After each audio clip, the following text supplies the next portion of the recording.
Assalamualaikum warahmatullahi wabarakatuh. Ketemu lagi masih dengan saya Muhammad Afandes dalam topik pembahasan kita yaitu struktur data menggunakan bahasa Java. Sebelumnya kita sudah banyak belajar ya tentang konsep-konsep dasar struktur data dan tipe data abstrak. Nah, kali ini kita akan lanjutkan pembahasan kita yaitu pembahasan tentang rekursif. Nah, kita perlu mengerti dulu tentang rekursif ini apa, karena memang ke depannya untuk memahami struktur data dan menggunakan struktur data, itu kita mau tidak mau, suka tidak suka gitu ya, pasti akan ketemu dengan yang namanya rekursif. Sebenarnya rekursif ini tidaklah terlalu sulit ya, dia simple sih sebenarnya, cuma memang karena namanya gitu ya, rekursif, mungkin kita akan mikirnya, wah ini apa ini rekursif gitu ya. Nah, kita akan membahas satu-satu rekursif ini pelan-pelan saja. Mungkin video ini akan agak panjang ya. Nah, tapi santai saja karena memang durasi kita cukup memungkinkan, apalagi kuliah struktur data ini bobot durasinya itu cukup panjang. Nah, oke. Baik, langsung saja kita mulai di pembahasan kita yang pertama tentang rekursif. Kita kenalan dulu tentang rekursif ini apa. Kalau kalian lihat di internet gitu ya, kata-kata rekursif dan rekursi. Nah, ada dua kata yang ada di internet. Kalian pasti akan ketemu kata-kata rekursi, kemudian ada kata-kata rekursif. Nah, kita harus paham dulu bedanya rekursi dan rekursif. Sebenarnya arah-arahnya sama. Hanya saja penempatan penggunaan rekursi dan rekursif ini berbeda. Yang sederhana saja, kalau kita menggunakan kata rekursi, rekursi ini mengarah kepada proses. Jadi kalau dicontohkan seperti ini, proses itu rekursi. Nah, seperti itu ya. Jadi arahnya ke proses. Nah, apa yang dikerjakannya itu rekursi. Nah, seperti itu. Itu mengarah kepada proses. Sedangkan rekursif itu mengarah kepada sifat. Dia perkataannya itu rekursif. Sifat perkataannya itu berulang-ulang seperti itu ya kalau kita maknakan. Nah, jadi kita harus kenal dulu rekursi dan rekursif. Penggunaan kapan kita menggunakan rekursi dan kapan kita menggunakan rekursif. Kalau rekursi dalam bahasa Inggris gitu ya, itu kita ketemunya recursion. Sedangkan rekursif dalam bahasa Inggris kita ketemunya rekursif. Makanya memang di dalam bahasa Inggris itu yang pakai eh, IV gitu ya, rekursif itu cenderung ke arahnya sifat. Sedangkan recursion itu adalah proses gitu ya.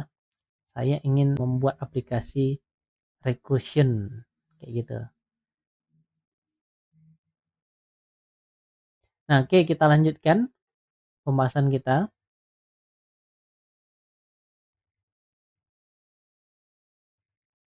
Nah, kita akan menggunakan kata-kata rekursif karena memang cenderung kita akan melihat sifat-sifat dari rekursif ini. Kalau kita perhatikan di luar sana itu pasti akan memberikan definisi dari rekursif itu adalah memanggil fungsi sendiri. Saya singkat gitu ya definisinya. Rekursif itu adalah fungsi yang memanggil fungsinya sendiri. Jadi memanggil fungsi sendiri. Nah, contohnya seperti ini nih. Kalau kita belajar matematika gitu ya, kita mengenal fungsi fx. Nah, di sini saya contohkan fx sama dengan x tambah f, x kurang 1. Berarti fungsi fx ini itu adalah fungsi rekursif. Sifat fungsinya itu rekursif. Di dalam fungsi itu dia akan memanggil dirinya sendiri. Nah, perhatikan memang kalau kita lihat di sini, fungsi sebenarnya adalah fx. Ketika nanti saya menjalankan fx, misalnya fx-nya ini saya masukkan 10 gitu ya. Nah, maka fx sama dengan 10 tambah f x kurang 1. X-nya 10 kurang 1 berarti 9. Jadi bisa kita bilang di sini adalah 10 tambah F 9. Nah, seperti itu. F9 berapa? Ya kita hitung lagi gitu. F9 kita hitung lagi. F9 sama dengan 9 tambah Fx kurang 1. 9 kurang 1 8 berarti F8. Nah, fungsi ini begitu terus berulang-ulang. Nah, untuk kondisi seperti ini memang kalian perhatikan dia nggak akan habis-habisnya berulang karena tidak akan maksud saya tidak ada fungsi untuk menyetop sampai mana batasan dari rekursif ini diulang gitu ya. Kalau tidak ada batasan maka dia akan berulang-ulang terus sehingga perhitungan ini sampai kapanpun dia tidak akan selesai. Kita mau cari 9 ada fx8, cari 8 ada yang 7 gitu selanjutnya. Berarti harus ada fungsi yang memutuskan, fungsi yang akan memberhentikan rekursif. Nah, ini fungsi yang fungsi rekursif contoh saja. Memang fungsi rekursif ini tidak tidak tidak disarankan untuk digunakan gitu ya, karena dia tidak berhenti gitu, infinity. Nah, kalau kita jadikan ke bahasa program khususnya Java, jadinya seperti ini. Jadi kalau kita lihat fungsi matematika tadi ketika saya rubah menjadi bahasa program jadinya seperti ini, ya mirip kan, nama fungsinya f, ya sudah saya bikin nama fungsinya f, parameternya adalah x gitu ya. Yang dilakukan oleh fungsi ini adalah mereturn x ditambah f x kurang 1, berarti dia akan memanggil fungsi ini lagi. Cuma ketika dia memanggil fungsi ini lagi, x-nya sudah dikurang 1 seperti itu. Nah, itu ya fungsi rekursi. Kita harus paham dulu fungsi rekursi seperti apa. Nah, berikutnya yang harus kita pahami dari fungsi rekursif ini ada dua komponen. Pertama adalah komponen yang berulang-ulang atau inductive case. Nah, di contoh kita tadi itu adalah komponen yang berulang-ulang. Dia berulang ada x plus fx kurang 1 gitu ya. Nah, ada di sini nih. Ini adalah inductive case. Fungsi inilah yang akan berulang-ulang terus. Sedangkan yang kedua ada kasus dasar atau base case. Kasus dasar inilah yang akan memberhentikan. Di kasus ini tidak ada. Nah, di contoh rumus ini nggak ada base case-nya. Sehingga fungsi rekursif ini dia akan infinity terus. Dia akan berulang terus dia. Tak habis-habis gitu ya. Nah, makanya ketika kita membikinkan sebuah fungsi rekursif, kita harus punya dua komponen ini. Mau tidak mau, fungsi itu harus berhenti. Harus ada base case-nya. Nah, kita cobakan untuk contoh kasus pertama. Nah, ini contoh kasus pertama. Ini adalah contoh program untuk mencetak angka 1 sampai 9. Sebenarnya kan contoh ini bisa kita bikinkan fungsi for saja kan, fungsi for perulangan. Nah, coba kita tes ya, bikin programnya.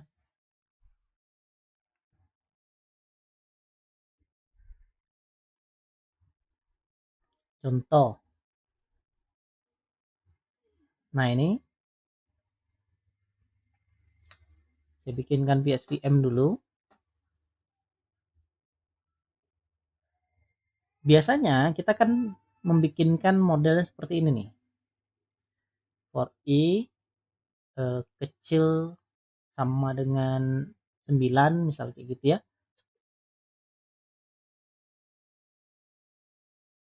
Terus saya shortkan i plus 1 gitu ya. I plus 1. Nah, seperti itu. Ya kenapa i plus 1? Karena i-nya mulai dari 0. Sedangkan kita pengen yang dicetak itu 1 sampai 9 gitu ya. Sekarang cetak. Oh ya, ini ln saya hilangkan. Coba kasih spasi deh. Nah, itu ya.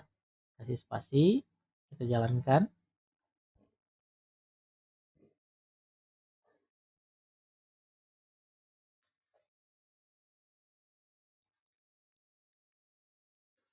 Nah, ini ya.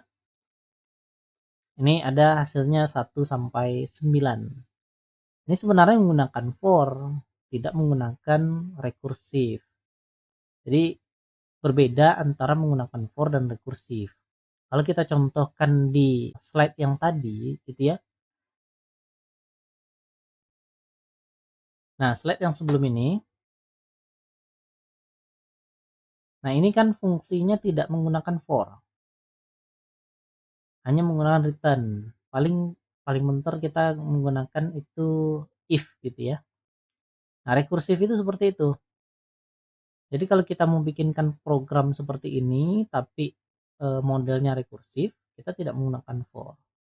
Nah, bagaimana contohnya kalau menggunakan rekursif? Coba kita bikinkan kelas satu lagi. Bikinkan contoh satu rekursif. Nah, seperti ini.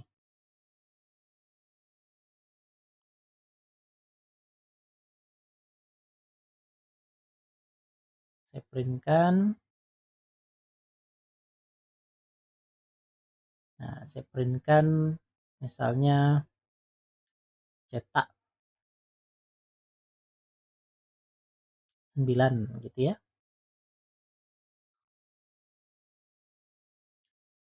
Cetak 9. Oke. Nah, sebenarnya harusnya seperti ini. Cetak 9. Tinggal kita bikinkan fungsi cetak 9. Bagaimana membikinkan fungsi cetak 9 itu gitu ya. Nah, coba kita bikinkan misalnya cetak integer n misalnya sampai n gitu ya.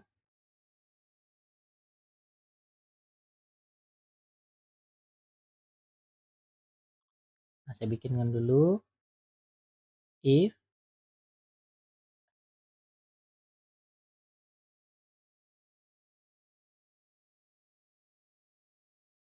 nah, if n sama dengan 1, saya returnkan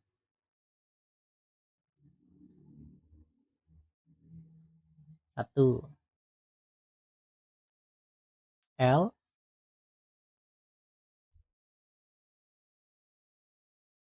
tidak, saya returnkan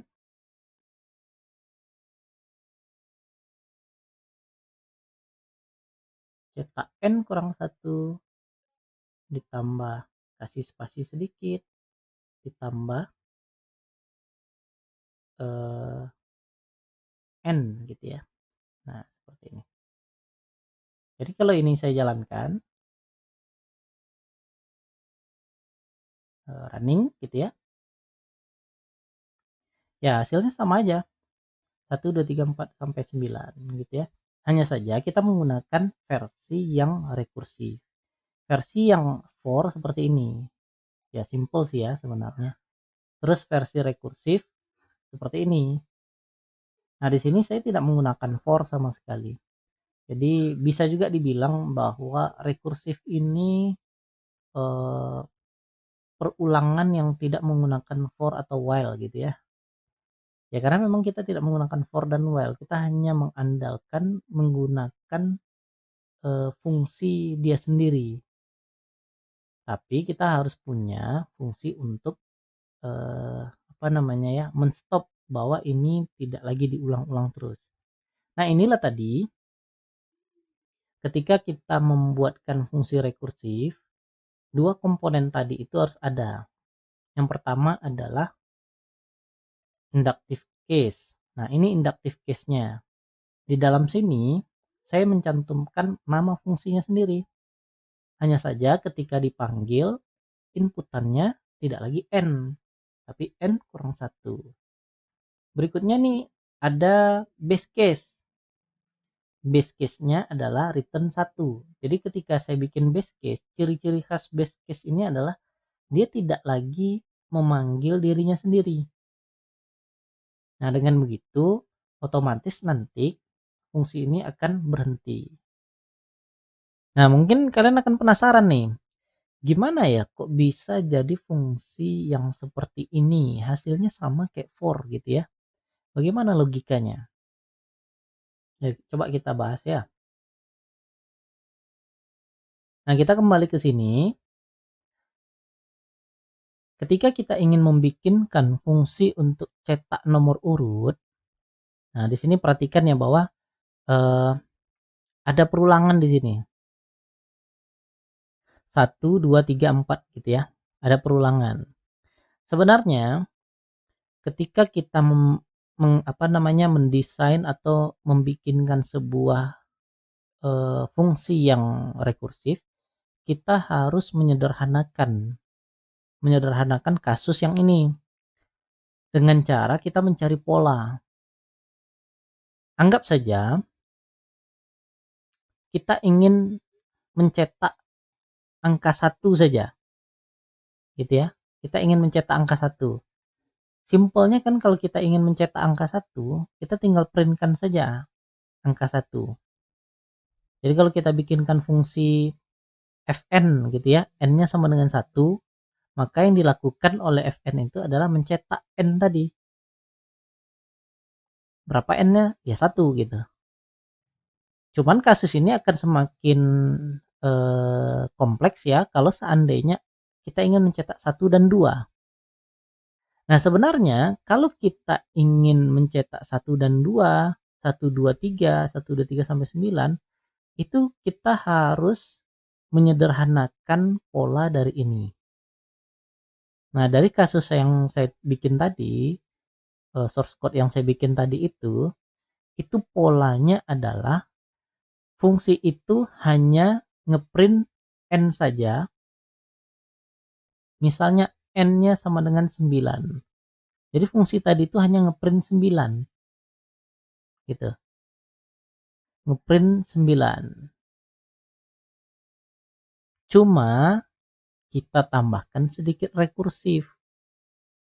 Rekursifnya apa? Rekursifnya fungsi n tadi yang n-nya 9 ketika dijalankan dia akan menjalankan juga fn n-nya 8. Makanya ketika saya bikinkan rumus, sebenarnya program itu hanya fungsi n kurang 1 tambah n-nya. Jadi ngeprintkan fn 8 ditambah fn 9. Bagaimana cara ngeprint fn 8? Ya pinter-pinter. Berarti caranya adalah ngeprintkan 8 dengan fn 7 gitu. Nah, dengan begini kan kita nggak perlu repot ya sebenarnya. Karena yang akan mengurus apa ya output yang lainnya itu bukan fungsi itu dengan inputan n9. Jadi kalau seandainya kita ingin ngeprint 1 sampai 9, kita bikinkan n9, maka fungsi n9 ini akan ngeprintkan 9. Sisanya 8 ini akan diprintkan oleh fungsi sebelumnya. N8, 7, N7, 6, N6. Nah, begitu selanjutnya. Makanya memang Kalau kita perhatikan coding yang saya bikin ini, yang di return itu adalah n kurang 1 tambah spasi tambah n. Jadi fungsi kita ini hanya ngeprintkan n sebenarnya. Sisanya akan diurus oleh fungsi dia sendiri dengan inputan yang berbeda. Nah, uruslah dengan inputan 8 gitu kan. Nah, maka akan ada fungsi dia sendiri mengurus untuk n-nya 8. Nanti 8 urus cuman ngeprint 8 saja. Tinggal panggil yang n-nya 7. Nah, kayak gitu. Nah, makanya model seperti ini rekursif namanya.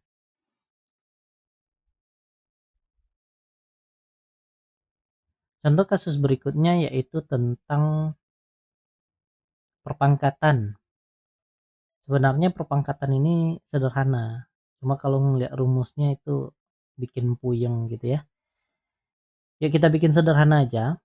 Misalnya saya punya sebuah angka 2 misalnya kayak gitu.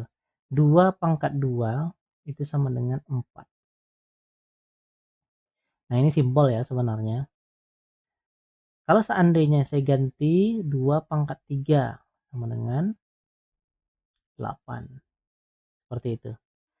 Kalau kita hanya mengandalkan seperti ini, kita tidak akan ketemu pola. Jadi kalau polanya tidak ketemu, kita akan sulit untuk membikinkan fungsi yang rekursif.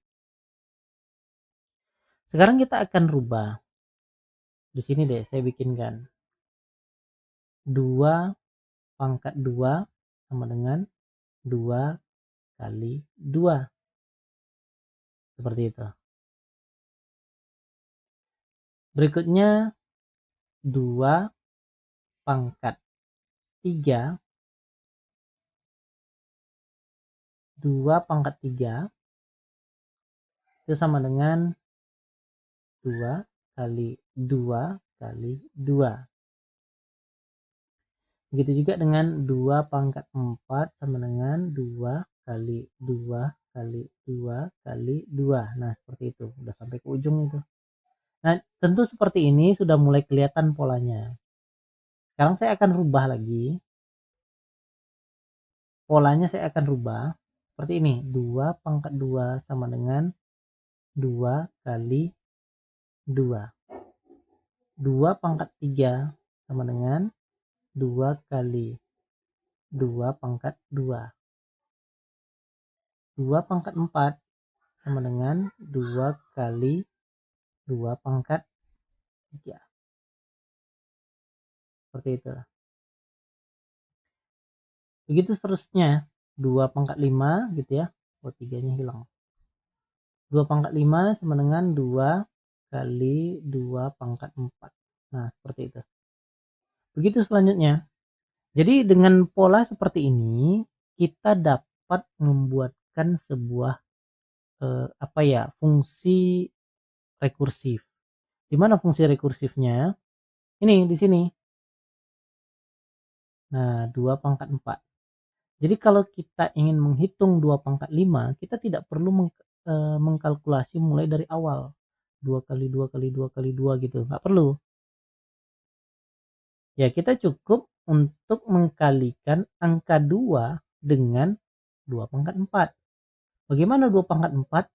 Yaitu fungsi lagi. Fungsi lagi tinggal 2 kali 2 pangkat 3. Seperti itu. Nah, makanya memang di sini coba saya ganti dulu warnanya biru ya. Nah, di sini kalau seandainya kita bikinkan fungsi fx n gitu ya. X ini adalah 2 ini tadi. Misalnya saya masukkan 2 gitu ya. N itu adalah pangkat 5 gitu ya. Maka ada rumus yang akan dijalankan yaitu rumus ini. Kenapa? Karena memang kita perhatikan N-nya. Rumus ini tergantung N-nya. Jika N-nya itu besar dari 0, N kita 5. Besar dari 0, maka rumus yang kita gunakan adalah X kali X pangkat N kurang 1. Berarti ini adalah rekursifnya nih. Seperti itu. Nah, ternyata untuk fungsi perpangkatan ini ada beberapa kondisi. Misalnya kalau seandainya n-nya 0, itu akan return 1. Kalau n-nya kecil dari 0, akan returnnya 1 per x min n, pangkat min n gitu ya.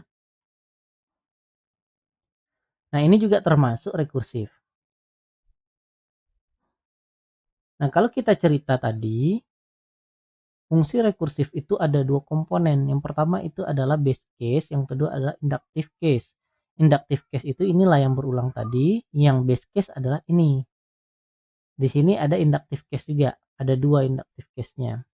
Nah, di sini ada fungsi yang base case, di mana fungsi ini tidak lagi memanggil fungsinya sendiri.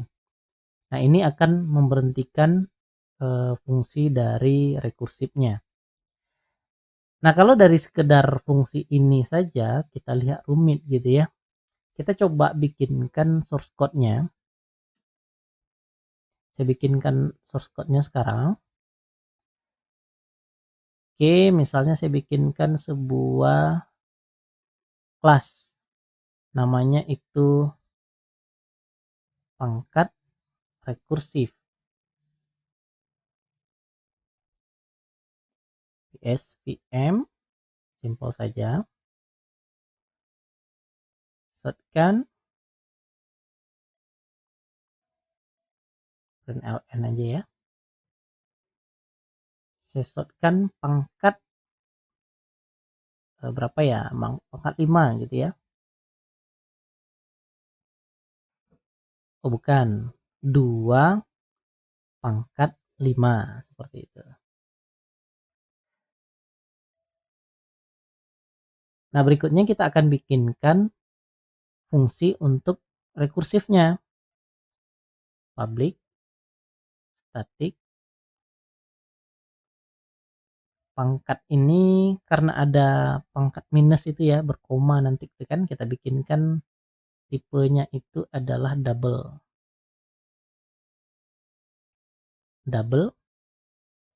pangkat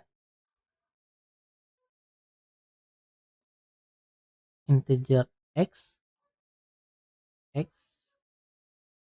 integer n ya, kita bikinkan sama persis dengan fungsi matematikanya. Nah, kita perhatikan lagi di sini ada 3 kondisi. Kondisi pertama jika n sama dengan 0, kondisi kedua jika n besar dari 0, kondisi ketiga jika n kecil dari 0 atau else-nya gitu ya. Kita bikinkan if n sama dengan 0, maka terus else if lagi n besar dari 0, maka terakhir else saja karena sudah pasti ya. Yang pertama kita perhatikan yang di returnnya adalah 1. Kita tidak perlu ada rumus-rumus yang lain. Jadi kita cukup return 1. Dah selesai. Yang kedua adalah return x kali x pangkat n kurang 1. Berarti x pangkat n kurang 1 ini adalah fungsi rekursif. Kita akan manggil fungsi ini lagi. Karena di sini saya ganti namanya pangkat, maka kita akan menggunakan pangkat. Return x dikali pangkat. Gitu ya. Berapa? X pangkat n kurang 1. Nah, seperti ini. Nah, berikutnya adalah kita lihat yang terakhir 1 dibagi x pangkat min n. Maka kita bikinkan return 1 dibagi fungsi tadi pangkat x min n, seperti itu. Jadi kalau kalian perhatikan codingnya ini mungkin nggak kebayang ya hasilnya seperti apa gitu ya. Tapi kalau kita jalankan mungkin akan tahu bahwa hasilnya sesuai gitu ya. 2 pangkat 5 itu berapa ya? 32. Nah, itu dia. Kan betul? 32. Kita tes lagi 2 pangkat 10 gitu ya. 2 pangkat 10 itu berapa ya? 1024 mungkin kalau nggak salah. Atau berapa ya? Nah, ya 1024. Seperti itu. Nah, kayak gitu ya. Nah, makanya memang fungsi ini kalau kita bayang-bayangin mungkin nggak kepikiran bagaimana modelnya. Tapi ya memang seperti itulah namanya rekursif. Kita akan membagi masalah-masalah besar itu menjadi yang poin-poin seperti ini. Nah, kelihatan ya bahwa kita hanya mengandalkan return sama dengan 1, return X, panggil lagi gitu ya. Nah, seperti itu. Oke, kita lanjutkan lagi.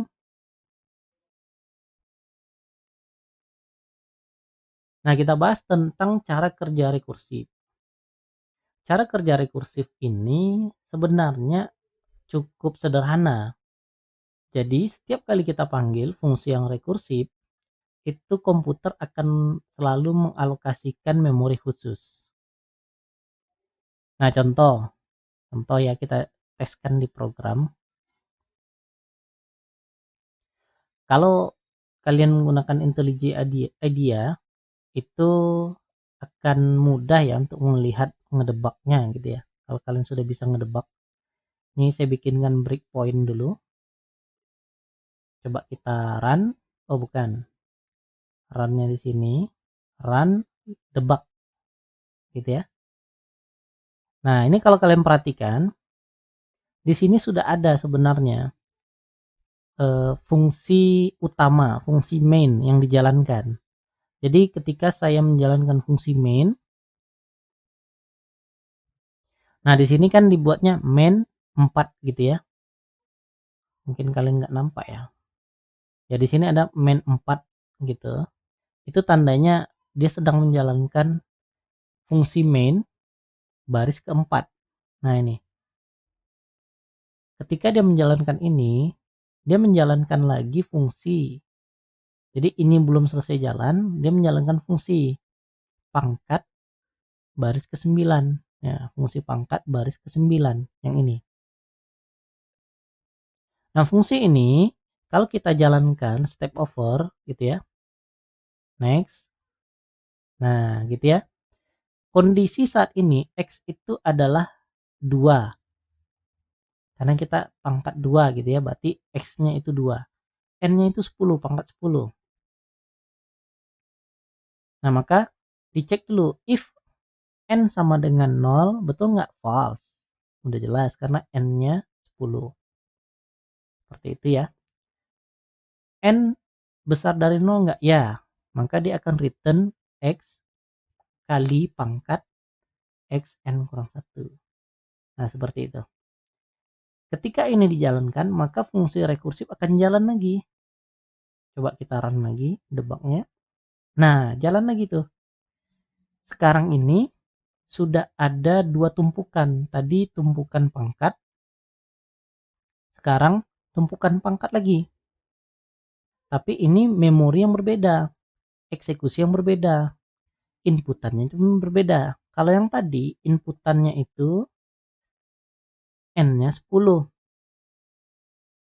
Kalau yang sekarang inputannya N-nya 9. Nah, seperti itu. Nah, fungsi ini akan rekursif terus. Nah, bertambah lagi. Jadi 3. Nah, bertambah 4. Bertambah 5. Seperti itu. Jadi setiap kali dia memanggil fungsi rekursif, dia itu akan dialokasikan memori khusus untuk eksekusi dengan inputan yang berbeda. Nah, ini. Sekarang inputannya N sama dengan 5. Karena nanti kalau sampai N sama dengan 1, dia akan naik lagi gitu. Coba kita jalankan ya. N-nya 4.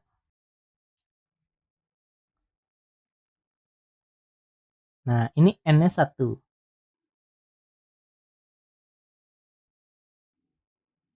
Oke, ketika n-nya sudah sampai 0, maka fungsi ini akan true. Ketika true, dia masuk ke base case. Mereturnkan 1. Jadi ini akan direturnkan 1. 1 itu akan menjadi angka di pemanggilan sebelumnya. Kan tadi pemanggilannya di sini ya. Nah, fungsi ini akan berubah menjadi 1. Coba kita jalankan. Nah, kayak gitu. Dia akan balik lagi ke sini. Fungsi ini akan menjadi 1. 1 tadi akan dikali dengan X-nya 2. Berarti 1 kali 2, 2. Kayak gitu kan? Nah, nilai 2 tadi akan menjadi 2 di sini. Begitu seterusnya. Begitu seterusnya. Sehingga muncullah hasilnya dan tumpukan proses tadi itu makin lama makin berkurang. Nah, tinggal 2, tinggal 1, terakhir baru keluar hasilnya. Kayak gitu kan? Nah, dijalankan. Langsung jalankan sampai habis. Nah, oh salah. Langsung jalankan sampai habis. Oke, kita tutup aja dulu. Kita matikan, kita jalankan sampai habis. Nah, maka nanti akan keluar outputnya berapa nih? 1024 gitu ya.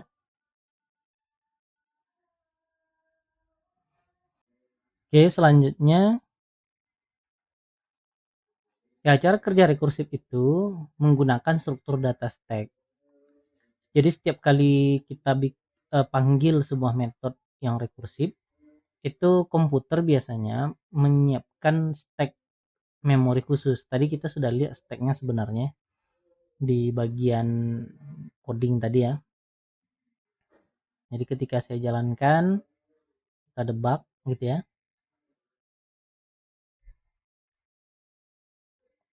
Oke, debug. Nah, ini adalah stack. Stack pertama itu main. Stack kedua adalah metode atau fungsi dari rekursif tadi itu. Setiap kali dipanggil fungsi rekursif itu, dia akan menambah stacknya. Tuh, nambah jadi 3, nambah jadi 4 gitu ya. Gitu selanjutnya. Jadi menggunakan struktur data stack, ini akan memungkinkan proses rekursif itu bisa jalan.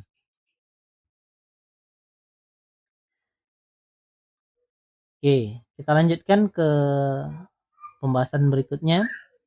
Nah, kalau kita menggunakan stack tadi, menggunakan rekursif, semakin banyak yang direkursif, tentu stacknya akan semakin banyak. Tentu ini akan bisa dibilang akan memakan banyak memori untuk pemrosesan rekursif. Apalagi kalau seandainya di dalam prosesnya itu butuh perhitungan yang lumayan banyak ya. Maka ini kita harus hati-hati. Salah satu contohnya implementasi rekursif yang lumayan banyak itu kayak deret bilangan Fibonacci ya. Kalau kalian tahu deret bilangan Fibonacci itu sebenarnya deret bilangan yang sederhana, hanya sekedar penjumlahan saja. Tapi di deret bilangan Fibonacci itu dia sudah memenuhi syarat sebagai rekursif. Karena di dalam contoh yang di sini ya, di dalam Fibonacci itu, nah ini fitur yang ini nih. Ini ada base case-nya. Nah, sedangkan ini adalah inductive case. Ini yang berulang-ulang itu. Konsep dari Fibonacci ini sederhana saja. Dia dimulai dari 0. Fibonacci 0 itu 0. Fibonacci 1, 1. Fibonacci berikutnya itu adalah Fn kurang 1, Fn kurang 2. N kurang 1 tambah N kurang 2. Berarti dua angka sebelumnya dijumlahkan, maka dia akan menjadi angka Fibonacci. Gitu juga dengan angka berikutnya, berarti 1 ditambah 2 jadi 3 gitu ya.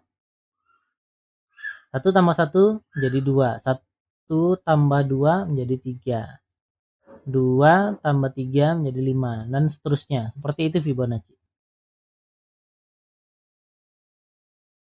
Nah, bicara tentang Fibonacci ini cukup menarik ya, karena memang di dalam Fibonacci ini kita memanggil fungsi rekursifnya ada 2 di dalam sini. Kalau kita perhatikan model dari Fibonacci itu, ada 2 fungsi Fibonacci yang rekursif kita panggil. Nah, ini sebenarnya akan semakin banyak memakan jumlah pemanggilan rekursif. Coba kita perhatikan, kalau seandainya kita ingin menghitung Fibonacci 2, itu sebenarnya kita akan memanggil dan menjalankan Fibonacci 1 dan Fibonacci 0, seperti itu ya. Berarti ada total 2 pemanggilan. Kalau kita naikkan lagi Fibonacci 3, itu ada pemanggilan 2 dan pemanggilan 1. Pemanggilan 1 ini 1 kali pemanggilan saja, sama seperti ini. Fibonacci 0 juga 1 kali pemanggilan, karena ketika kita jalankan Fibonacci 0 gitu ya, kita jalankan Fibonacci 0-nya, hasilnya langsung keluar return 0. Fibonacci 1 harus langsung keluar return 1 gitu ya. Begitu juga dengan yang di sini nih. Fibonacci 1 return 1. Tapi kalau Fibonacci 2 tidak bisa. Fibonacci 2 sama seperti yang ini tadi. 2 kali pemanggilan. Dia memanggil lagi Fibonacci 1 dan Fibonacci 0. Jadi kalau kita bikin Fibonacci 3, itu artinya kita melakukan 2 tambah 1, 3 pemanggilan. Fibonacci 4 begitu juga. 3 ini sudah 3 pemanggilan. Yang 3 ini sudah 3 kali. Yang 2 itu sudah 2 kali. Berarti 5 kali pemanggilan. Nah, begitu selanjutnya. Ketika kita memanggil Fibonacci 3, di dalam Fibonacci 3 itu dia juga memanggil Fibonacci 2. Terus ketika kita jalankan Fibonacci 2, dia juga menjalankan Fibonacci 2. Artinya Fibonacci 2 ini bisa 2 kali dijalankan padahal hasilnya sama. Begitu juga Fibonacci 1, 0 gitu, itu bisa dijalankan berulang-ulang kali. Nah, dengan begitu, pemanggilan Fibonacci ini, kalau N-nya itu tinggi, ini akan semakin berlipat-lipat jumlah pemanggilannya. Contoh saja, kalau seandainya N-nya 40 saja, itu mungkin sudah sampai berapa jutaan gitu ya. Sudah lebih jutaan mungkin kalau seandainya 40. Ya, kalian silahkan hitung ya. Nah, kalau sudah begini, bagaimana caranya? Kan nggak mungkin dong kita nggak bisa menghitung Fibonacci gitu ya. Nanti Fibonacci berapa nanti sudah kebesaran jumlah pemanggilannya gitu. Ada solusi berikutnya yaitu menggunakan dynamic programming. Namanya dynamic programming. Dynamic programming ini kalau kalian cari-cari, kalian baca-baca gitu ya. Ini teknik menyelesaikan masalah itu dengan membagi masalah-masalah tadi menjadi masalah-masalah kecil atau sub problem. Kita pecah-pecah menjadi masalah kecil, terus kita selesaikan dalam bentuk rekursif. Oke, selanjutnya untuk kasus yang Fibonacci tadi, kita bisa menggunakan solusi yaitu menyimpan nilai sebelumnya. Permasalahan yang sebelumnya itu kan Fibonacci itu bisa dipanggil beberapa kali, sehingga ini akan membuat pemanggilan rekursif tadi itu jauh lebih banyak dari sebelumnya. Nah, dengan kita menyimpan nilai sebelumnya, kita tidak perlu lagi melakukan perhitungan Fibonacci untuk angka-angka yang sudah kita hitung gitu. Jadi kita cukup menghitung sekali saja datanya. Nah, misalnya seperti ini. kita contohkan ya. Nah, ini pangkat ya. Kita contohkan yang Fibonacci.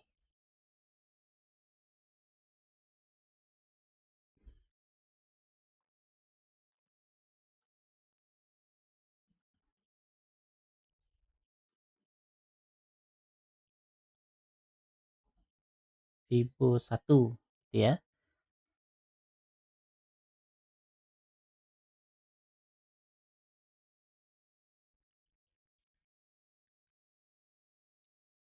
Nah, normalnya kan kita gunakan fungsi seperti ini ya. Saya gunakan fungsi F saja. F besar deh, F. Biar sama dengan Fibonacci gitu ya. F F6.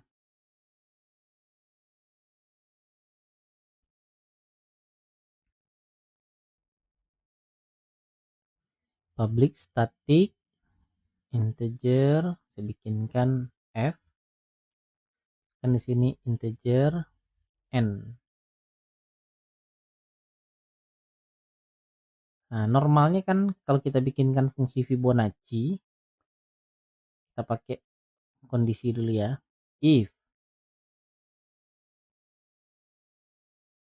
n sama dengan 0, terus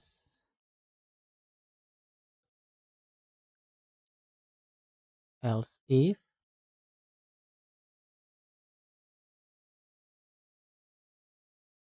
n sama dengan 1,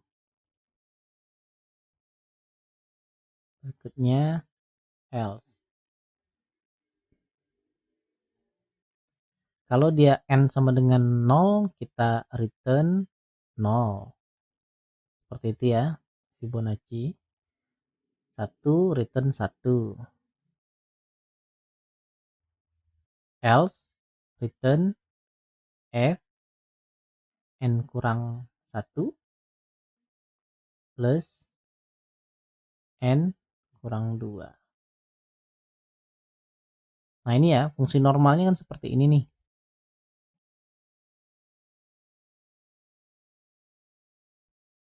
Nah, ini akan makin kompleks kalau seandainya apa ya, fn-nya itu sudah tinggi. Soalnya n-nya itu sekitar saya bikinkan 40 gitu ya. Ini sudah termasuk tinggi sih 40 itu.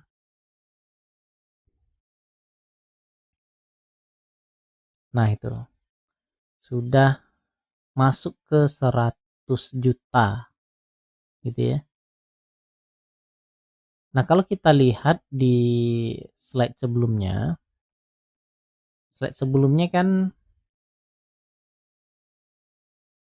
lihat Fibonacci. Nah, ini Fibonacci 2 itu kan sebenarnya Fibonacci 1 ditambah Fibonacci 0 gitu ya. Fibonacci 1 ini nilainya 1, 0 ini adalah 0. Jadi jumlahnya adalah 1 gitu ya. Tapi perulangannya sudah 2 kali perulangan, maksudnya pemanggilan gitu ya. Nah, kalau seandainya Fibonacci 3 itu F2 plus F1. F2 nilainya adalah 1, F1 nilainya adalah 1, berarti 2. Sedangkan pemanggilannya ada 3 gitu ya. Jadi berapa jumlah pemanggilan ini itu tergantung, misalnya F3 berapa pemanggilannya, 3 kali itu sama dengan jumlah F4.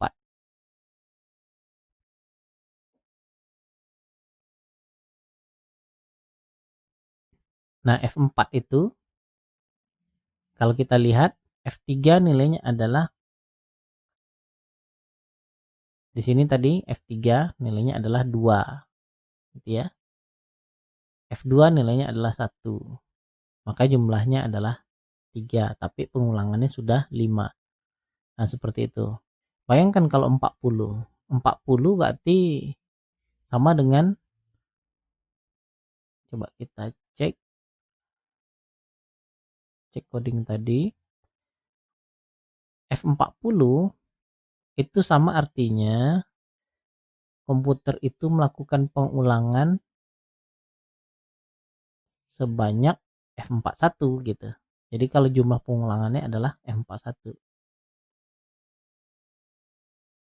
Nah, seperti ini. Sampai sekitar 165 juta melakukan pemanggilan Fibonacci.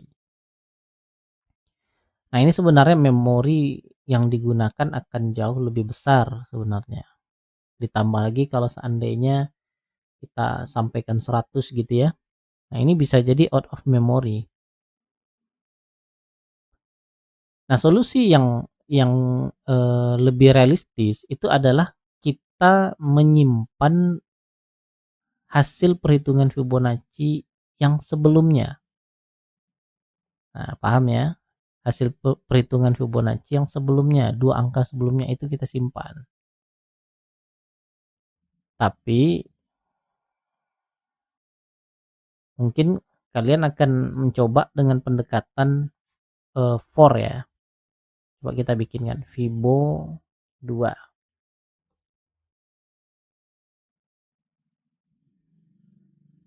Kalau menggunakan pendekatan for ini akan jauh lebih gampang ya. Nah, itu coba saya bikinkan integer x sama dengan 0. Ini adalah F0-nya. Awalnya F0 itu ya. Terus kita bikinkan lagi integer y sama dengan 1. Nah, ini diumpamakan sebagai F1. Nah, di sini saya bikinkan integer Fibonacci gitu ya dengan 0.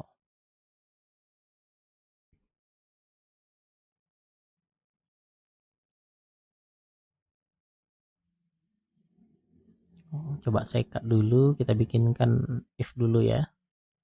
Misalnya if, oh ya, kita belum tahu n-nya berapa ya. Kita masukkan di sini dulu n, integer n sama dengan anggap saja 6 gitu ya. If n sama dengan 0, maka f sama dengan x. Karena kan f0-nya gitu ya. Terus kita bikinkan else if n sama dengan 1. Bikinkan n sama dengan 1, f sama dengan y.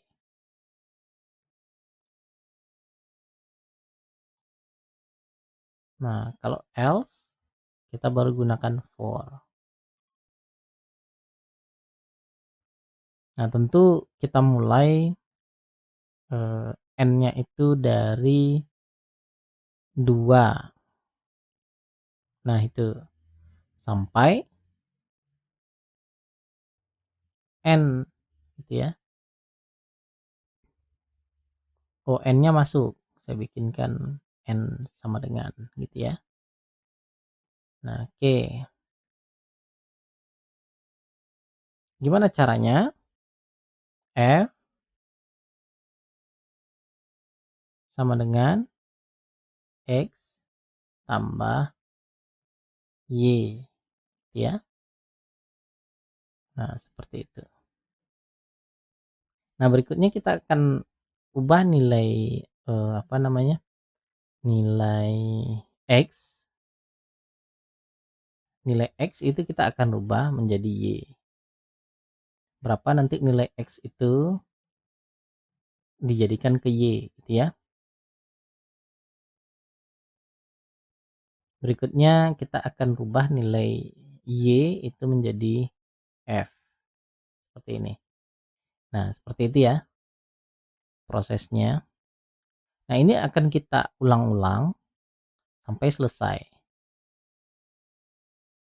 Setelah selesai, baru nanti kita print kan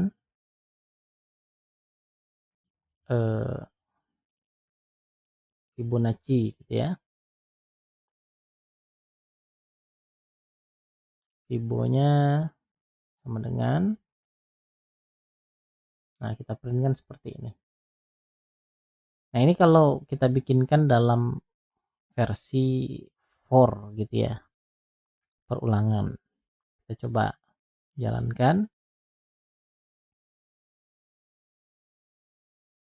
Nah Fibonacci-nya 8.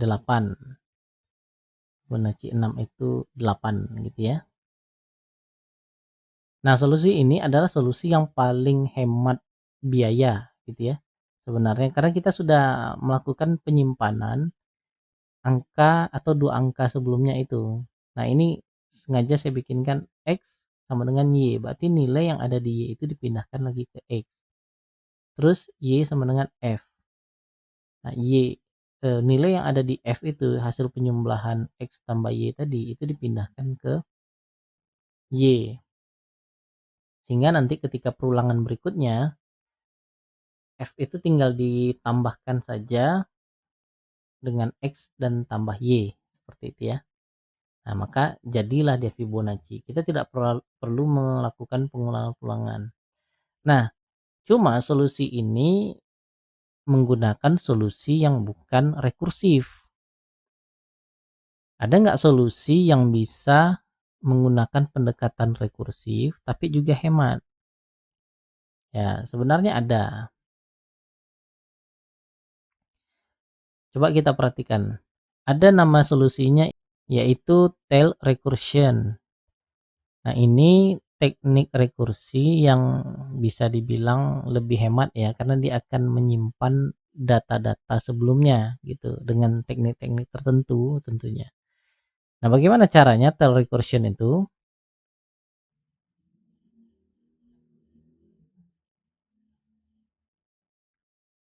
Nah, pendekatan tail recursion itu sebenarnya mirip dengan yang penggunaan for ini ya. Jadi dia menyimpan 2 angka sebelumnya. Hanya saja model ini kita bikinkan dalam bentuk rekursi. Nah, bagaimana caranya? Oke, yang pertama kita bikin dulu Fibo 3 gitu ya. Oke. Ya, seperti biasa printkan F misalnya F6 ya. Selanjutnya kita bikinkan fungsinya public static integer F.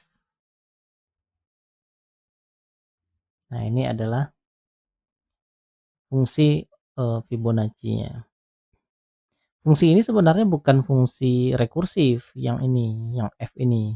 Ini akan kita jadikan sebagai apa ya, fungsi awal menuju rekursif. Jadi fungsi rekursifnya sebenarnya bukan ini. Fungsi rekursifnya adalah fungsi Fibo. Ya, kita bikinkan polanya seperti ini. Jadi saya menggunakan ini ya, apa namanya? Beberapa parameter yang digunakan untuk menyimpan 2 angka yang akan dihitung tadi. Nah, di situ sudah ada saya masukkan parameternya 0 dan 1 ditambah dengan n gitu ya. Sekarang kita bikin juga metode rekursifnya yaitu Fibo. Saya masukkan integer ini X, anggap aja X gitu ya. Ini integer Y gitu ya. Ini integer N. Nah, seperti ini. Nah, disinilah baru kita mainkan aturan dari Fibonacci-nya. If N sama dengan 0. Nah, di sini kita mainkan return X gitu ya. Else if N sama dengan 1 gitu ya. maka dia akan return Y. Sisanya else, kita akan returnkan rekursif Fibo. Nah, sekarang Fibo ini kita akan modifikasi. Untuk pemanggilan berikutnya, parameter X kita akan masukkan nilai Y. Parameter Y kita akan masukkan nilai X tambah Y. Nah, ini adalah proses mengkalkulasi angka-angka atau dua angka sebelumnya. Jadi kita tidak perlu memanggil fungsi rekursi untuk dua angka sebelumnya itu. N-1. Nah, seperti ini.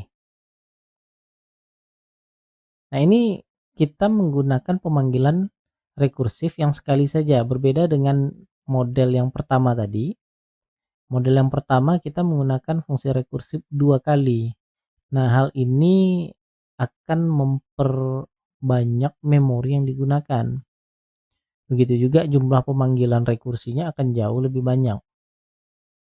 Tapi kalau ini kita cuman satu saja. Sehingga pemanggilan Fibonacci itu kalau 40 ya dia akan manggil 40 gitu, setidaknya kayak gitu ya. Nah, oke, kita coba jalankan fungsi ini. Run.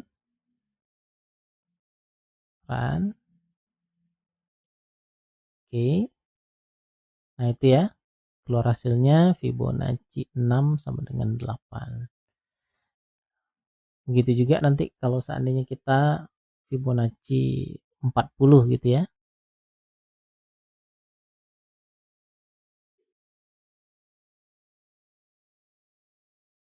Nah, Fibonacci 40. Nah, itu keluar, atau kita bikinkan Fibonacci-nya itu 100 gitu ya.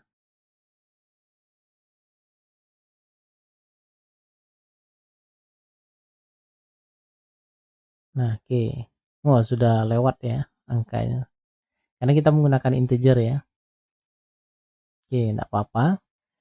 Nah, ini dia fungsi Fibonacci yang sudah menggunakan model tail recursion. Kita balikkan saja 6. Oke. Oke, kita lanjut. Nah, jadi kita perlu memastikan kalau kita membuat fungsi rekursi itu perlu dipastikan bahwa jangan sampai fungsi itu tidak menuju base case. Nah, ini harus diperhatikan. Kalau dilihat di coding tadi, nih ya, base case-nya itu 0 dan 1 gitu ya. Ini base case-nya. Nah, jangan sampai nanti kita menggunakan N itu plus 1. Maka ini akan sulit untuk dijalankan. Harusnya minus 1. Kalau N-nya itu positif ya, berarti ke arah 0 dan 1 ini harus diminuskan. Nah, kalau kalian perhatikan juga di Fibonacci 1 juga seperti itu. N-nya 41, base case-nya 0 dan 1, maka perulangannya atau rekursinya itu menuju ke arah 0 dan 1, dikurangi gitu ya. Nah, ini harus kita perhatikan. Berikutnya juga duplikasi proses. Nah, duplikasi proses ini sama seperti yang di Fibonacci sebelumnya. Kita hindari pemanggilan rekursi yang duplikat. Kayak gitu ya. Sebenarnya kalau kita perhatikan ini tidak secara langsung duplikat ya. Tapi kalau N-nya itu adalah 10, di sini N kurang 1 9, N kurang 1 8, N 9 itu nanti dia akan menjalankan N8 juga. Nah, ini yang dinamakan proses yang duplikat. Maka sebisa mungkin kita hindari proses yang duplikat itu.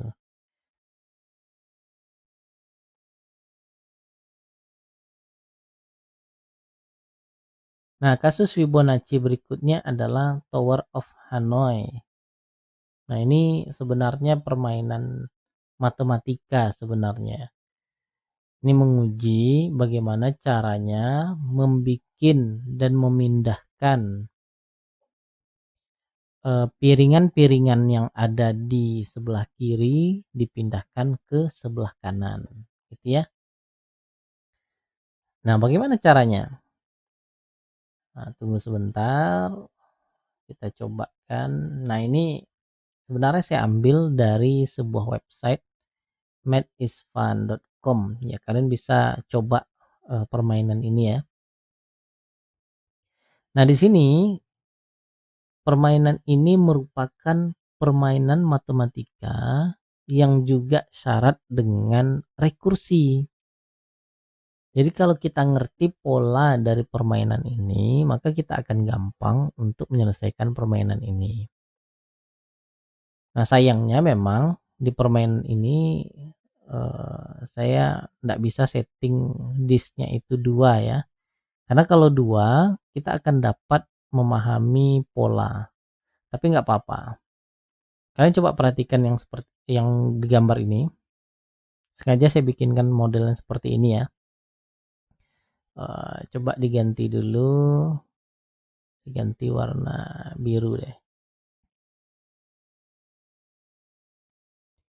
Permainan Tower of Hanoi ini sebenarnya polanya kalau kita fokus kepada 2 ini, anggap saja yang 2 di bawahnya itu tidak ada ya, anggap aja dulu. Nah, kalau kita fokus kepada yang ini, maka kita akan mudah memahami pola rekursinya. Nah, coba 2. 2 ini pasti kalian akan gampang bagaimana memindahkan 2 ini terurut pindah ke sini, gitu ya. Nah, aturan permainannya piringan yang lebih kecil itu tidak boleh diletakkan di bawah piringan yang lebih besar. Atau susunannya itu terbalik, nggak boleh. Jadi yang di atas itu adalah selalu piringan paling kecil. Jadi nggak boleh kalau kalian bikinnya seperti ini ya, piringan besar, terus piringan kecil, itu nggak boleh di Tower of Hanoi itu. Jadi pinter-pinter lah caranya supaya bisa kita pindahkan. Nah, oke. Coba kalian fokus dulu kepada 2 ini, kita anggap yang 2 di bawahnya tidak ada. Bagaimana cara memindahkannya? Simpel saja kan sebenarnya, karena kalian sudah tahu. Yang di atas ini kita pindahkan kecilnya di sini. Ya kan? Setelah itu, yang di bawahnya kita pindahkan ke tempat tujuan. Terakhir, yang ada di sini, di tengah-tengah, kita pindahkan sini. Nah, seperti itu. Selesai. Simple kan sebenarnya. Jadi kalau kalian mau hitung berapa jumlah langkahnya, pertama yang ini pindahkan ini satu, ini satu. Terus yang ini dipindahkan ke sini, 2. Selanjutnya yang di sini kita pindahkan ke sini, 3. Nah, 3 tuh. Langkah-langkahnya 3. Nah, oke ya, sampai sini paham ya. Kita bermain di 2 disk dulu. Oke. Lanjut. Kita akan lanjutkan bermain di 3 disk. 3 disk. Nah, seperti ini. Bagaimana pola rekursinya? Tetap sama. Ketika kita memainkan 3 disk, kita harus menganggap hanya ada 2 disk. Disk pertama, disk kedua. Nah, seperti itu. Kita harus anggap seperti itu. Biar kalian dapat polanya. Nah, sekarang kalau ini kita anggap 2 disk, maksud saya kalau ini kita anggap 1 disk dan di bawah 1 disk berarti ada 2 disk gitu ya. Ini disk pertama, ini disk kedua. Kita anggaplah seperti itu. Jadi ini kita anggap sebagai sebuah disk besar. Gabung dia jadi satu. Gitu ya. Berarti gimana cara kita memindahkannya? Kita pindahkan dua disk ini ke sini. Ya kan? Kita pindahkan dua disk ini. Karena kita anggap ini satu kan? Nah, kita pindahkan dua disk ini. Terus kita pindahkan yang ini ke sini. Setelah itu ini dipindahkan ke sini. Nah, ini logikanya kalau kita menganggap bahwa ini adalah satu disk. Ya enggak? Karena kita tadi menganggap ini adalah satu disk. Makanya kalau kita anggap ini satu disk, kita main pindahkan saja satu disk gitu, satu paket gitu ya. Nah, cuma masalahnya adalah ini adalah nyatanya dua disk, bukan satu disk. Kayak gitu. Terus gimana logikanya? Sebenarnya kalian sudah ketemu tuh jawabannya. Kita fokus dulu ke dua disk yang besar ini. Yang ini kita jadikan satu disk. Ketika dua disk ini kita pindahkan ke sini, terus yang disk yang ini kita pindahkan ke sini, dua langkah tuh. Terakhir ini kita pindahkan ke sini. Ya kan? Simple kan? Yang jadi pertanyaannya adalah dua disk ini bagaimana cara mindahkannya ke sini? Nggak usah tanya saya. Kan dari awal kita sudah memindahkan dua disk. Bedanya adalah dua disk ini di awal tadi kita mindahkannya ke sini. Ya kan? Cara mindahkan dua disk di awal ini ke sini adalah atasnya pindahkan ke sini, bawahnya pindahkan ke situ, terus bawahnya pindahkan ke sini. Kan kayak gitu ya. Nah, oke, coba saya hapus lagi. Sudah banyak ini. Makanya, kalau ini kalian anggap satu disk dan ini satu disk, kita bisa fokus sebenarnya. Kita ambil langkah besarnya dulu.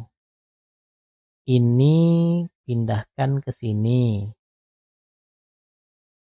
Ini pindahkan ke sini. Terus ini pindahkan ke sini, ya kan? Karena kita anggap ini satu disk. Langkah satu, ini langkah satu. Langkah dua, langkah tiga, kayak gitu ya. Proses ini sebenarnya rekursif. Kenapa? Ketika kita pindahkan dua ini ke sini, itu sama artinya kita pindahkan, kita menganggap sedang bermain dua disk, ya enggak? Ketika kita pindahkan dua onggokan ini, dua paket ini ke sini, itu kan sama seperti kita bermain dengan dua disk. Kan tadi kita di awal sekali bermain dengan dua disk. Bermain dengan dua disk gimana caranya? Pindahkan ini ke sini kan, ke ujung. Sekarang kasusnya bukan ke ujung, kasusnya adalah ke sini. Berarti polanya dirubah. Kalau seandainya kita ingin pindahkan satu paket ini ke sini, tidak bisa langsung pindah, tapi kita harus pindahkan satu-satu. Ini dulu ke ujung, ini ke sini, baru dari ujung ke sini, pindah ke dia. Kayak gitu. Gitu ya. Nah, ketika dua onggokan ini sudah pindah ke sini, itu kan artinya langkah satu selesai. Tinggal kita mainkan langkah kedua. Ya enggak? Langkah satu selesai, ini pindahkan ke sini deh. Tinggal kita mainkan langkah kedua. Langkah keduanya, langkah ketiganya apa? Langkah yang ini. Satu paket ini dipindahkan ke sini. Nah, ini kan proses yang tadi juga. Memindahkan dari sini ke sini. Kalau tadi kan dari awal ke ujung, sekarang dari sini ke sini. Polanya pasti mirip, tinggal dirubah saja. Ini pindahkan ke sini, ini pindahkan ke sini, pindahkan ke situ, gitu ya. Nah, mungkin karena coret-coret ini nih kalian nggak dapat ya. Nah, kita coba kan di permainan tadi.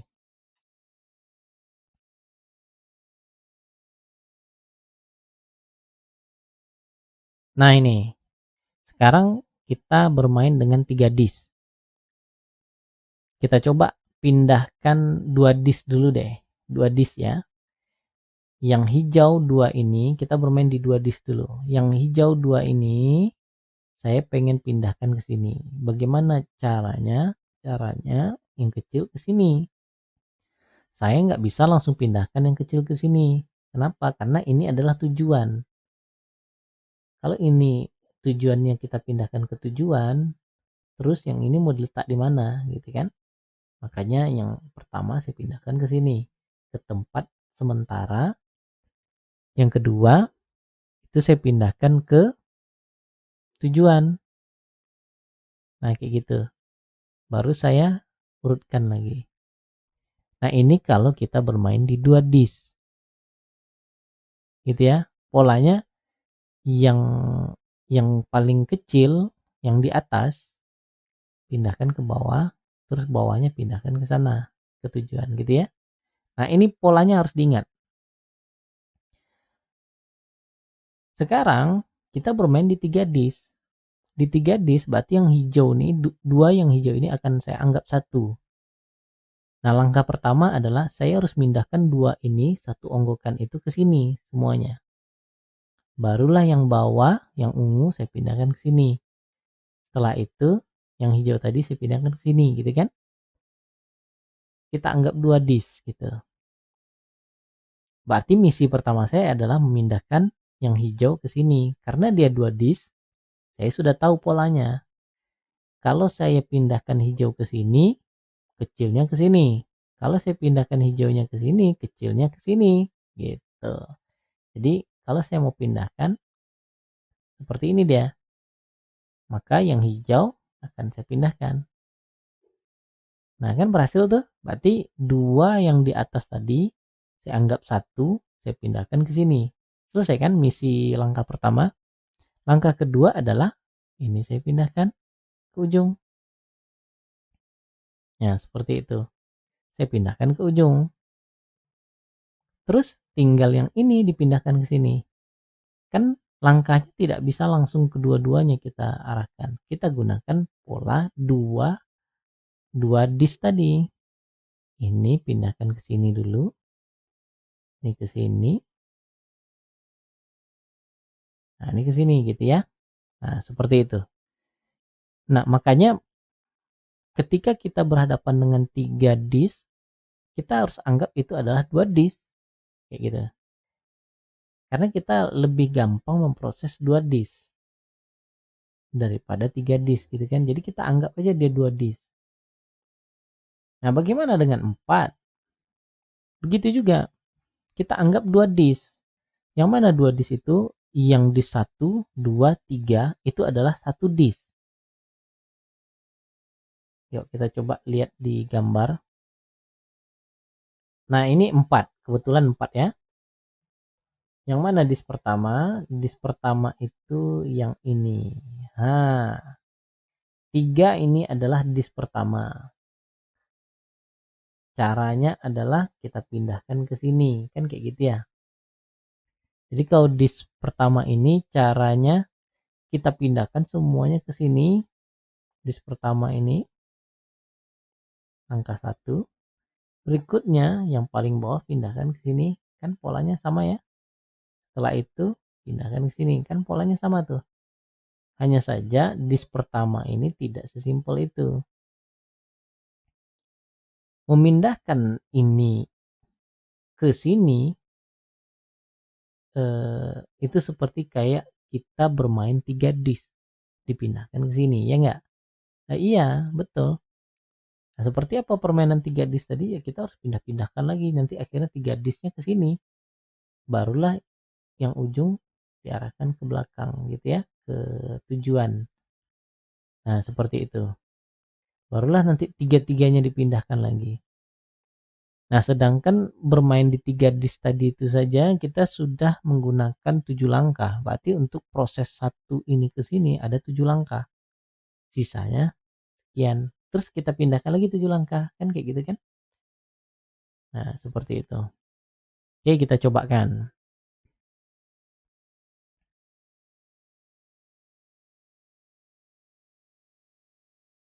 Nah, seperti ini. Berarti tujuan kita adalah memindahkan tiga-tiganya ke sini. Kayak gitu ya. Memindahkan tiga-tiganya ke sini. Bagaimana langkahnya? Kita pindahkan ke sini dulu. Pindahkan ke sini. Pindahkan ke sini. Jadi polanya seperti itu. Mana dia? Ke sini, ke sini, ke sini. Nah, akhirnya kan tiga-tiganya pindah. Misi langkah pertama sebenarnya udah selesai, gitu kan? Pindahkan tiga-tiga ini ke sini. Terus langkah berikutnya adalah pindahkan ke sini. Terakhir, tiga-tiganya dipindahkan ke sini. Bagaimana caranya? Yaitu tadi, nih, pindahkan, pindahkan, pindahkan, pindahkan, pindahkan. Nah, selesai. Nah, pola seperti ini adalah rekursi. Yang mungkin agak ribet ya, apa namanya, rekursinya gitu. Tapi kalau kalian tetap berpikiran bahwa disknya itu ada dua, maka dia akan simple. Nah, inilah konsep apa namanya, rekursif tadi itu. Nah, bagaimana programnya? Wah, ini terlalu panjang kalau programnya kita bahas ya. Ya, enggak masalah. Tapi kita perlu memahami juga tentang Tower of Hanoi, walaupun programnya tidak kita contohkan di sini ya. Ya, tapi kita juga perlu tahu bagaimana cara mengetahui jumlah langkah dari pemindahan di Tower of Hanoi tadi. Karena setiap kali kita pindah itu sama seperti kita menjalankan sebuah fungsi rekursi, pindah-pindah seperti itu. Nah, fungsi rekursinya ada di situ. Nah, di sini kalau seandainya kita punya n sama dengan 2, n itu adalah jumlah dari disknya gitu ya. Tadi kita ada contohkan n-nya 2 gitu ya. Kalau n-nya 2, kita hanya memerlukan 3 kali pemindahan. Kalau n-nya ada 3, itu kita perlu 7 kali pemindahan. Dan kalau n-nya ada 4, 15 kali pemindahan. Bagaimana kalau n-nya 10 gitu ya? Nah, ada rumusnya. 2 pangkat n kurang 1. Misalnya n-nya ada 10 gitu ya. Berarti 2 pangkat 10 kurang 1. 2 pangkat 10 itu kan 2000 ya. 1024 kurang 1. Berarti 1023. Nah, berarti ada 1023 pemindahan kalau seandainya disknya ada 10 ya. Lumayan juga. Nah, itu dia Tower of Hanoi, salah satu permainan yang mengandalkan fungsi rekursi. Nah, selanjutnya ada model divide and conquer ya. Divide and conquer ini sebenarnya konsep pemecahan masalah gitu ya. Banyak digunakan, diimplementasikan. Konsepnya sederhana. Ada sekumpulan masalah, biasanya sekumpulan array gitu ya. Itu kalau kita ingin melakukan pengurutan atau pencarian sequence tertentu gitu ya, kita pecah-pecah dulu. Kita pecah-pecah menjadi subsequent gitu ya, yang jumlahnya mungkin 1 atau 2 gitu ya. Jadi kalau dia 2, kita tinggal gampang melakukan perbandingan. Nah, setelah nanti dipecah-pecah menjadi 2 atau 1-1 gitu ya, terus digabung, dipecahkan, disusun gitu ya, misalnya disusun dan sambil digabung. Nah, ini metode divide and conquer. Biasanya konsep ini dipakai untuk kasus-kasus seperti kayak pengurutan gitu ya. Ada juga kayak maksimum contiguous subsequent sum. Nah, seperti itu. Ribet bacanya ya. Misalnya, saya punya deretan angka menggunakan array. Ada minus 24, 21, 11, min 4 gitu ya, dan seterusnya ada 2. Nah, carilah subsequent dengan sum paling maksimum, dengan jumlah sum yang paling maksimum. Kita tidak bisa menggunakan apa namanya, kita ya sudah ini saja, kita semua ini kita sum gitu, pasti nilainya paling maksimum, tidak bisa, karena di sini ada 20 minus 24. Nah, ini pasti akan membuat sumnya menjadi berkurang. Berarti bagaimana cara mencarinya? Kalau kita secara kasat mata itu bisa langsung kelihatan ya, yang akan berjumlah banyak itu seperti ini nih. Nah, ini akan berjumlah maksimum nih, yang di sini. Nah, begitu juga dengan misalnya yang ini nih ya. 4, 2, ini ada minus 3, biarkan saja, kurang 3 tapi tambah 6 gitu ya. Nah, kayak gitu. Nah, ini pasti maksimum nih. Cuma bagaimana cara mendapatkan angka-angka seperti ini? Ya, kalau di divide and conquer itu ya, biasanya angka-angka tadi itu dipecah. 24 gitu ya, terus dipecah menjadi 21, terus 11, minus 24 nih ya, terus minus 4 gitu.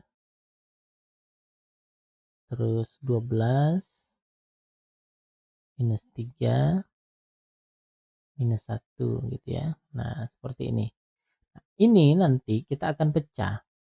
Sini ada elemennya berjumlah 7 elemen ya. 0, 1, 2, 3, 4, 5, 6. Nah, ada 7 elemen. Maka kita akan bagi menjadi 2 elemen. Seperti ini. Nah, seperti itu. Ini minus 24, ini 21, ini 11, ini minus 4. Nah, ini nanti dibagi lagi. Ini 12, ini minus 3, ini minus 1. Gitu ya. Nah, kalau seandainya subsequentnya itu masih cenderung besar, nanti bagi lagi menjadi pecah 2 lagi gitu ya. Nah, ini nanti dibagi lagi menjadi pecah 2. Ini dibagi menjadi pecah 2. Nah, ini ada sisa 1 seperti itu. Nah, ketika sudah 2 atau sudah 1 gitu ya, nah, problemnya bisa diselesaikan satu-satu by lokal. Nah, ini contoh kasusnya untuk yang divide and conquer. Agak ribet ya, karena kita butuh struktur data yang lain supaya bisa mengerjakan yang seperti ini. Kita lanjut aja. Berikutnya contoh kayak uang pecahan misalnya. Misalnya yang tersedia itu pecahan 1000, 5000, 10.000, 25.000, misal seperti itu ya. Sedangkan kita punya uang kembalian itu 64.000 misalnya. Berapakah pecahannya gitu ya? Mungkin kalian akan secara spontan nebaknya simple saja. Misalnya seperti ini. Uang 64.000 gitu ya. Berarti pecahan 25.000, 5.000 itu 2 lembar. 25.000 2 lembar ini sudah 50 gitu kan. Sisanya 14. Nah, kita bisa pakai 10.000 satu lembar. Nah, sisanya 4.000. Nah, mungkin kita pakai 5.000 gitu ya. Berarti sisanya adalah 1.000. Itu adalah 4 lembar modelnya. Nah, seperti ini. Pola pencarian ini bisa menggunakan rekursi. Tapi ada juga kasus-kasus lain, misalnya eh, pertanyaannya adalah bukan berapa pecahannya, tapi berapa pecahan yang paling sedikit. Kalau di sini kan kita punya dua pecahan, satu pecahan, 4 pecahan. Berarti nanti totalnya adalah 7 pecahan gitu ya. Kita akan terima 7 pecahan, 7 lembar. Misalnya ini adalah uang lembaran gitu ya. Kita akan terima 7 lembar. 2 lembar uang 5.000, satu lembar uang 10.000 gitu ya. Terus 4 lembar uang 1.000 gitu. Pemecahan menggunakan divide and conquer biasanya itu tidak selalunya menghasilkan solusi yang optimal. Misalnya kalau seandainya nanti ditanya berapakah pecahan paling sedikit, sebenarnya kalau pecahan paling sedikit ini belum tentu 7 loh gitu ya. Belum tentu 7. Untuk kasus saat ini mungkin ya 7 gitu ya.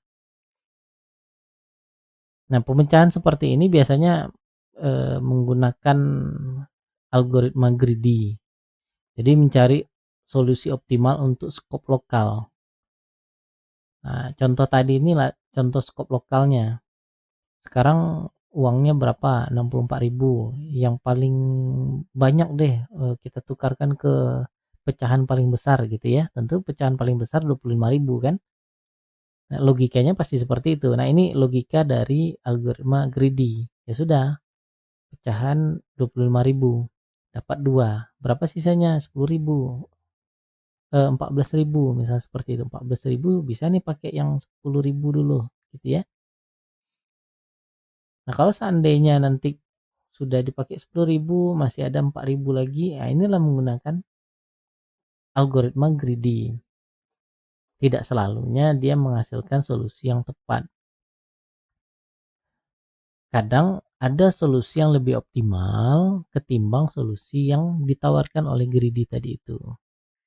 Nah, contohnya kasus optimal. Solusi yang optimal misalnya kayak gini ya. Kita ada pecahan seperti ini. 64 sama seperti tadi ya. Berapakah jumlah pecahannya kita sudah dapat tadi? Sudah dapat. Berapakah pecahan paling sedikit yang kita dapatkan tadi? Itu kan 7. Nah, bagaimana jika ada pecahan baru? Misalnya dibikinkan sebuah pecahan baru ya. Kayak kemarin kan ada pecahan baru uang 75.000 gitu ya. Nah, anggap saja sekarang kita bikinkan pecahan baru 16.000. Nah, kalau seandainya ada 16.000, pecahan 16.000 berarti di sini nih, di tengah-tengah sini nih. 16.000 gitu ya, antara 10.000 dan 25.000. Kalau kita menggunakan kalau kita menggunakan algoritma greedy misalnya kayak gitu ya, tentu caranya masih sama kayak tadi. Uang 64.000 kita gunakan yang pecahan paling besar dulu. 25.000. Berapa lembar dapatnya? 2 lembar. Terus uang 16.000. Berapa lembar dapatnya? Nggak muat lagi, sisanya itu cuma 14.000.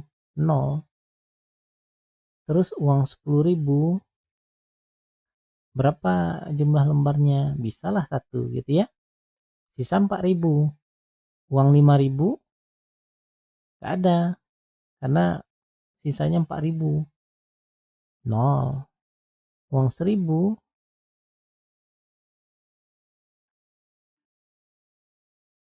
4 lembar. Misalnya seperti itu. Ya, kalau kita menggunakan algoritma greedy tetap juga 7. Kayak gitu ya. Ini bukanlah solusi yang optimal karena kalau pertanyaannya adalah berapa pecahan paling sedikit. Kalau ada uang 16.000, kita cukup bikin 16.000 sejumlah 4 lembar. Maka 4 ini adalah yang paling optimal.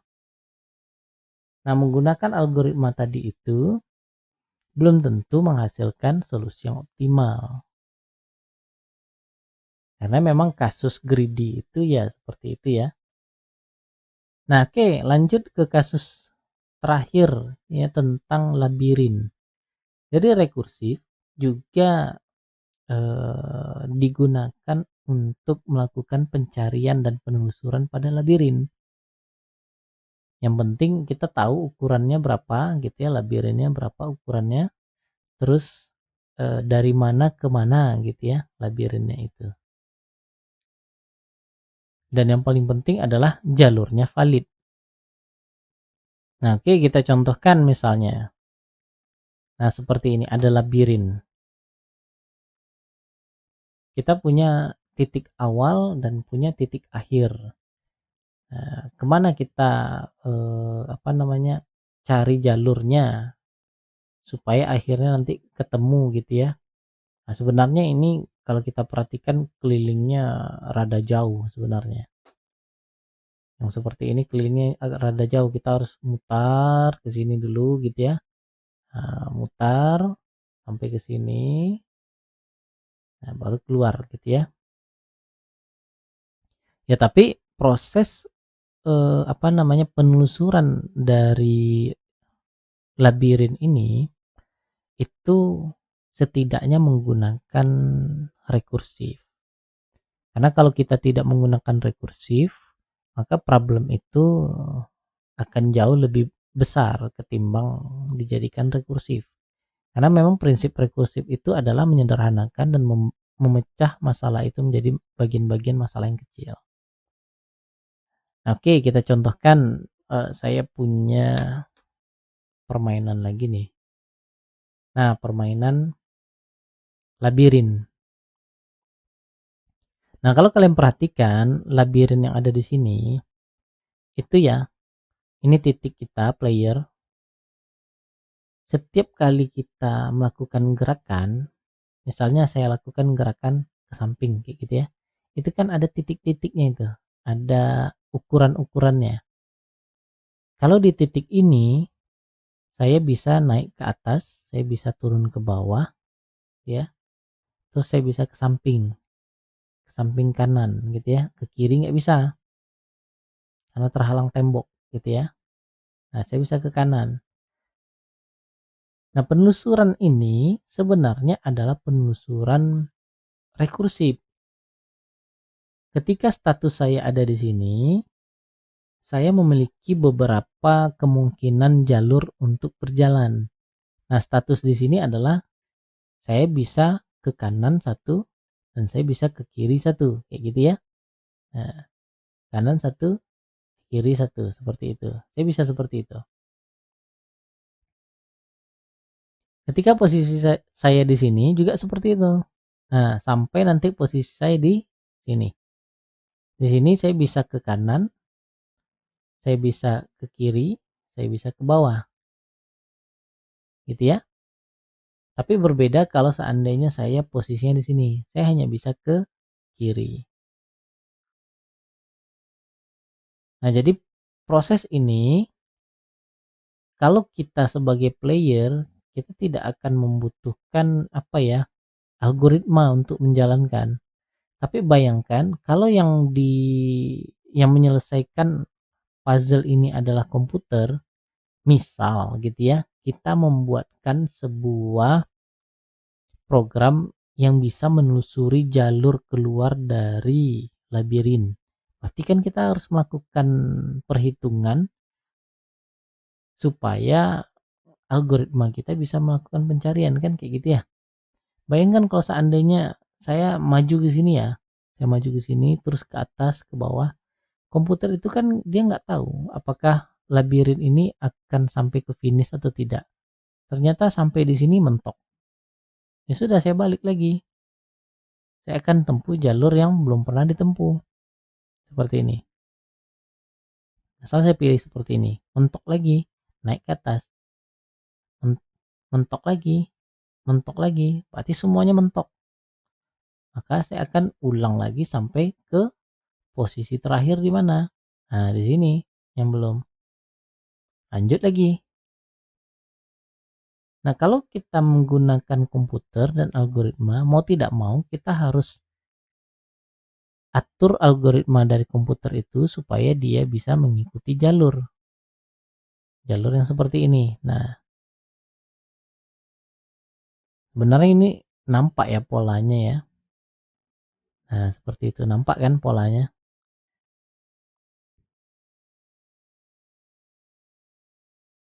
Nah, kalau komputer memang seperti itu, dia akan menelusuri satu-satu sampai ke ujung, sampai dia akhirnya ketemu.